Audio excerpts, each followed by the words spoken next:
Welcome listeners to another episode of the Premium Investment Leaders Podcast. I'm your host, Damien Chilmy, Head of Investment Managers and Governance at Premium, one of Australia's leading investment platforms. In the last couple of episodes, we looked at some less familiar asset classes, but today we're back with Australian equities. Whilst earning a pretty good performance over the last 12 months compared to other equity markets, it was a lot behind the numbers. Large caps did all the heavy lifting and supported by a narrow selection of sectors. Today we're joined by Dion Hershen from Yarra Capital, where we'll discuss observations from the latest reporting season, but importantly where he sees some of the major themes in the period ahead. About Dion. Dion is the Executive Chairman and Head of Australian Equities for Yarra. He leads the Australian equity teams and manages Large Cap, X20 and co-manages Emerging Leaders Fund. Before joining Yarra, he was Head of Australian Equities at Goldman Sachs Asset Management and had held fund management roles at Citadel and Fidelity. And about Yarra. Yarra Capital was founded in 2017 and is a leading independent Australian fund manager with over 20 billion in assets under management. And they run strategies across Australian, global equities, fixed income and multi-asset capabilities. Dion, welcome to the program. Thanks for the opportunity, Damien. No, thanks for coming. So let's start out with the biggest part of the Australian market. Always gets a lot of focus out there. So you've got big four banks and iron ore miners. So let's just kind of talk about like what's happened with those companies there. Obviously, big four were the biggest contributors out of index performance in the recent past. But how are they all looking? Yeah, sure. I'll start with just a few observations on the benchmark. We often say if you were to design a benchmark from scratch, it wouldn't look like the ASX 200. Yes. It's one of the world's most concentrated benchmarks. And interestingly, the biggest companies sort of fit into two groupings. And inside those groupings, they're highly, highly correlated businesses. So if you think about the Australian benchmark, ballpark 23% of it is for banks, which is an unhealthy concentration. For banks that are frankly in the same lines of business, performing reasonably similarly and highly correlated. And then the next other large grouping is obviously, they refer to them as diversified miners. But if you look at their earnings mix, it's largely iron ore. I'm obviously referring to BHP, Rio and Fortescue. Those seven stocks combined are circa 35% of our market. And in points of stress, they'll behave like two stocks, not like seven. So if you sort of pulled apart what's happening in those two cohorts, it's quite a different story, actually. Let's start with banks, 23% of the market. Fiscal 24 was an extraordinary year. The big four banks, on approximately 0% earnings growth, delivered a total return to shareholders above 35%. Yeah. And if you look back through history, it's almost without precedent. Typically, banks perform well when earnings grow. When earnings grow, dividends grow. It's a reasonably logical equation. The last 12 months was the anomaly. What in effect you saw was the earnings didn't grow. They're not projected to grow in fiscal 25. I'm using rough numbers here. But you saw about a 35% PE re-rate for the Aussie banks. Now that could be somewhat rationalised if we were heading into a very strong earnings cycle or these businesses had an improving growth profile. But frankly, we can't see that taking place. So there's a lot of, there's a lot of non-fundamental factors that have been moving banks associated with benchmarks, repositioning, global asset allocators allocating to Australia and banks being a beneficiary. But to get to the heart of your question, what's happening with the fundamentals of banks, I think to be kind, they're pretty mediocre. You know, we're in an environment where the Australian economy is, I'll use the phrase, limping along, and the banks sort of move in sympathy with the economy. And when you look at what's happening with the banking sector, it all starts with credit growth. And I think everybody's well aware of how much debt the Australian consumer has accumulated. They're well aware how concentrated that is within housing. So we're at a point of pretty anemic credit growth, sort of in the 3 to 5% vicinity. And that's, frankly, long-term arguably sustainable. It's close to nominal GDP. But it's what's happening below the credit growth line of banks that's probably a little bit more disconcerting. You're at a period of time where margins are very heavily contested. You know, the banks and the services they provide are reasonably commoditised. You know, the biggest threat to banks probably isn't regulators these days, it's probably mortgage brokers. Yep. And mortgage brokers are about 70% share of all mortgages written. They've added a degree of efficiency to the market, transparency to the market, and gradually that is eroding the margins for banks. So our view is credit growth is mediocre, margins are still under pressure, but not as much as they used to be in the past. But I'd also point out that the banks have actually got really strong cost growth. We're at a point now where the costs are growing faster than revenue, and even if you take a simplistic lens, that's never a really good equation. So what you're seeing is the bank's profits are going backwards prior to provisioning. The great surprise about where we are in this economic cycle is bad debts for the banks still look extraordinarily low. Yeah. And there's been no movement on that? I'd describe it as inching up, but Yep. not as fast as people would have expected. Yeah. There's a few different theories on that, one of which is the pain is delayed. After 13 interest rate hikes, the consumer's feeling the pinch. We might talk about that later. But the consumer's still got, it's only 4.2% unemployment. So people got their jobs, they're servicing their mortgages, and then the other thing is discretionary expenditure has been cut back, and there's plenty of evidence of that. Yeah. The other one, which I think is a really interesting theory, and this is what the banks put forward, is some of the riskiest loans you would have observed in different cycles are now in the private credit sector. Yes. So if you look at banks today, they're running at about 10 basis points of bad debts. The long-term averages is 20. It's hard to argue why we shouldn't be back in the normal or an average level of bad debts, but for the fact that it could be delayed and a lot of the riskier credits are now in quite illiquid private credit funds. Yep, yeah, very interesting actually there, because we've obviously been thinking a lot about private credit, but actually maybe the banking sector been a bit of beneficiary in a sense from a debt perspective. Yeah, I'd say they've foregone some earnings because that was a profitable loan category, but equally they've probably foregone some bad debts, and that's probably lurking in the background now. Very interesting. And miners, how are you looking at that? Because as you said, it's very iron ore. Yeah, I'll simplify and just say what's the outlook for iron ore. If you look at BHP, Rio and Fortescue, the common thread is they've got virtually no volume growth. The amount of tonnes they're putting on a boat's flat to up 1 or 2%. It's inconsequential. We've been talking about this for 3 or 4 years, and it's probably becoming a little bit more widespread now. But China probably hit peak steel consumption 4 years ago. It's been plateauing at the 1 billion tonnes a year. Now, the issue there is about 40% of the steel went into housing. Housing market's been in free fall in China for a few years. So it's got both, the ugly combination of a weak demand outlook. And frankly, China produces half the world's steel. There's no other country that's big enough to make a difference. People often point to, well, maybe India could pick up the slack. The math just doesn't support that argument.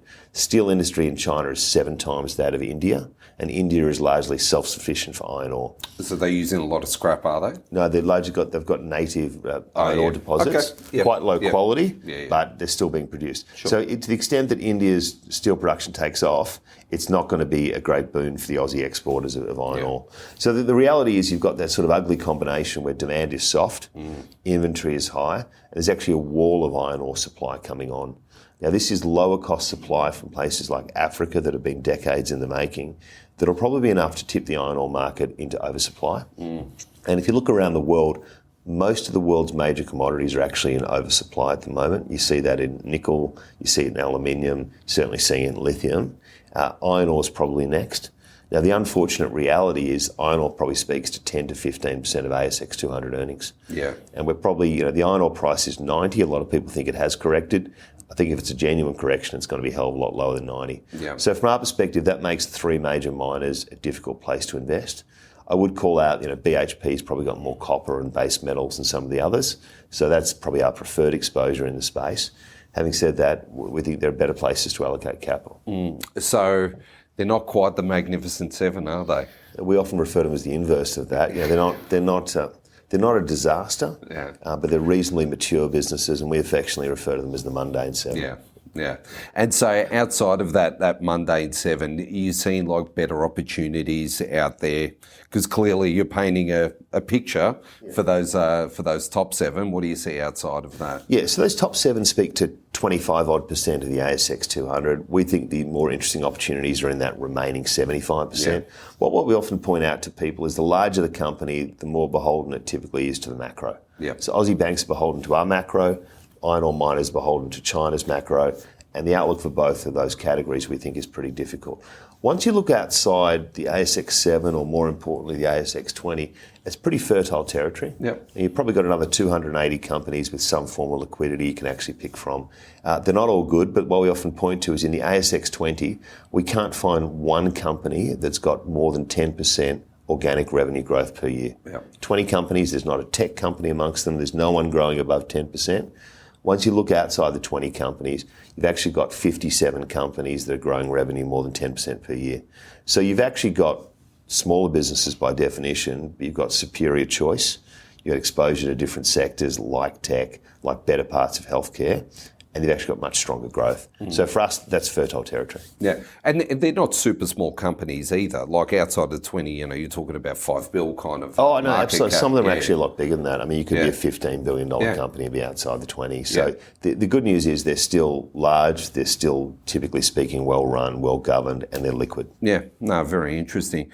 And so let's go through like some of the industries, because we've got banks and iron ore that we talked about in the top 20. So let's get outside of that top 20. What's some of the industry exposure that you'll pick up through that? Yeah, it's worth just framing that. If you look at the ASX 200, in the last 2 years, there's been basically no earnings growth. So the 200 biggest companies, no earnings growth. You look at the next year, it's also projected to have pretty much no earnings growth. And a lot of that is anchored by those 20 biggest companies where the earnings are actually going down. Once you look outside the 20, the projected or the consensus earnings growth is about 7 or 8%. So you've actually got superior growth, superior choice. The sectors that appeal to us, tech might only be 3 or 4% of the ASX 200. It's a much bigger proportion of the X20 part of the market. Equally, financials is important in the ASX 20, but the companies that are outside the 20 that are financials are just a different cohort. They're not all banks. They're not all banks. They're insurers, they're fund managers, they're diversified financial companies that actually have a promising outlook. So the places, we're really actively investing at the moment are infrastructure stocks. There's not many left of them on the listed markets, but what is left looks really interesting to us. We've got quite significant exposure to some parts of healthcare. We're overweight tech. And we also quite overweight what's often referred to as communication services, which is a lot of the marketplaces like Seek and car sales. Okay, all right. Yeah, interesting. Because communication services, we used to think about more like in telecoms previously, so kind of a bit more redefined now. Yeah, it's a pretty broad category, having said that. I mean, there are telcos in there. Sure. We're underweight most of those telcos. Yeah, okay, interesting. Let's have a look at some specific ideas anyway where you're seeing some of that really interesting growth. Like, what are some of those names that really stand out for you? Yeah, so look, I mean, we as a firm, we focus on quality companies. Sometimes they're high growth, sometimes they're lower growth. But I guess the common thread for us is there's an inefficiency, there's an opportunity. If we put our capital behind it and we're patient, we hope to get rewarded. Look, 3 or 4 companies that are a bit more prominent in our portfolios than they have been in the past. A new addition to our portfolio has been Square. The business is effectively a US-listed company. It's got a secondary listing in Australia. I think by virtue of that, it's been so far below the radar for Australian investors. Interesting. A lot of people would instantly associate that company with Afterpay. Yeah, that's when the original listing here. Yeah, exactly. Now, but I guess what's important is Afterpay might be less than 20% of the combined Square group at the moment. Most of what Square has is merchant processing. It's those little white tiles you see in small businesses. They've also got a wonderful, I call it a micro banking product called Cash App in the US, which is used by over 50 million people for daily transactions. And then it's got the Afterpay, buy now, pay later category. Put all together, you've actually got a high growth business. If you think about it, it's growing its revenues more than 10%. It's growing its profits more than 30%. It is really disciplined. It's got a good balance sheet. And interestingly, in an Australian market that's quite well picked over and frankly really expensive, companies like Square have fallen between the cracks and trades at like 15 times forward earnings. So just like from a sell-side perspective, who's picking up sell-side coverage on something like Square? Yeah, it's almost, not always, most of the analysts are actually US analysts. And they'll be covering trillion-dollar tech companies, and this could well be an afterthought for them. Okay. Yeah, and it doesn't fit neatly in any category because in part it's a financial, in part it's tech, and in part it's a payment processor. And often where, as a firm, we do the best and we do our research is just things are inefficiently priced because they fall between the cracks. They're not obvious. Yeah, really interesting. Yeah. Any other ideas in that space? Look, another one that we're really excited about, to the extent you can get excited about infrastructure, is probably APA. Yeah.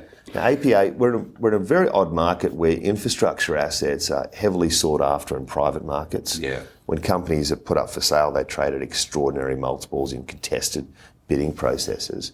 but there are a few that are just left on listed markets. APA's core business is gas pipelines. They're effectively a monopoly provider on major routes on the east coast of Australia. Love it or hate it, gas has got to be with us for a very long period of time. And what you've got is really lucrative, moderate growth infrastructure assets with phenomenal industry structures that are just spitting out enormous dividends. So rather than own a property trust or a consumer staple and get a 3-4% dividend, you can get 6 or 7% on monopoly energy infrastructure. And we feel it's a standout. Again, another company which has had very little attention and fallen between the cracks. Yeah, interesting. And then within that consumer discretionary space, a lot of stuff got beaten up in there. Is there any opportunities you see through that space? Yeah, so consumer discretionary is pretty broad. Let's start with just spending a moment on the consumer. There's a degree of consumer fatigue. Yeah. And it probably came later than most people anticipated. I guess what's worth calling out is, during COVID, the consumer accumulated $200 billion of savings. They've now largely depleted that pool of savings. The consumer has effectively been hit with 13 interest rate hikes on $2.5 trillion of mortgage debt. They're big numbers. So what we see in the landscape today is a really high degree of consumer fatigue. Yeah. That fatigue is concentrated amongst the two bottom income quintiles. That's people with mortgages, people that are renting, and frankly, they're doing it tough. And as they're doing it tough, the cost of everyday needs or consumer staples continues to go up, whether or not it's power, utilities, insurance. So that's really crimping discretionary expenditure. That'll be with us, in our opinion, for an extended period of time.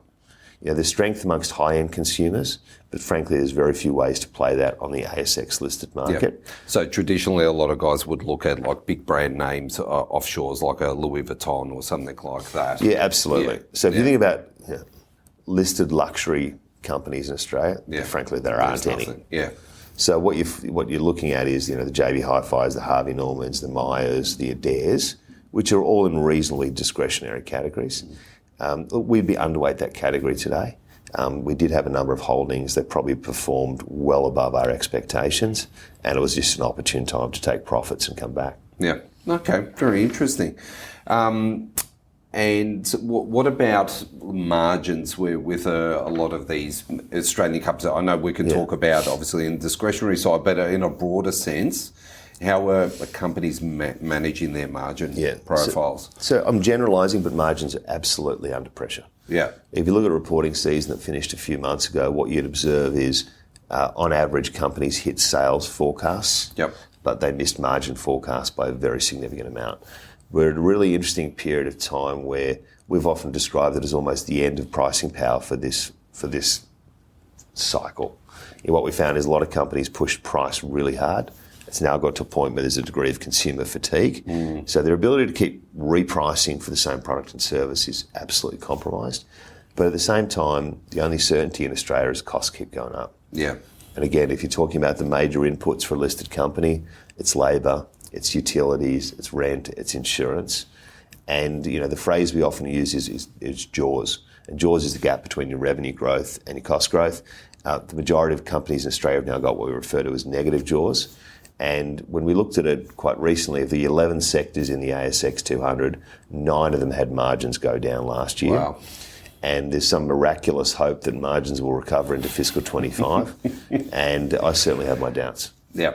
So is there a lot of forward pricing suggesting that there is going to be margin growth next year? Yeah. So if you look at consensus earnings expectations, again, it depends on which part of the market you're referring to.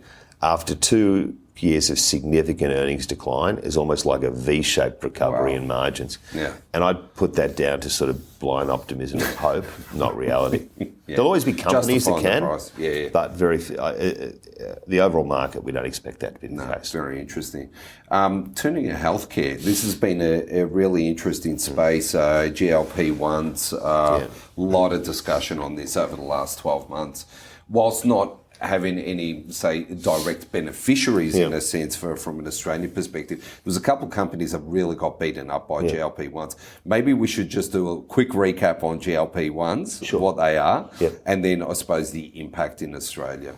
Yeah, so to start with, I'll give you my very primitive understanding of how these drugs work, but effectively they are well-established and proven drugs that have been used for type 2 diabetes for decades. In recent years, they've broadened the application of them, and they're largely being used for weight loss.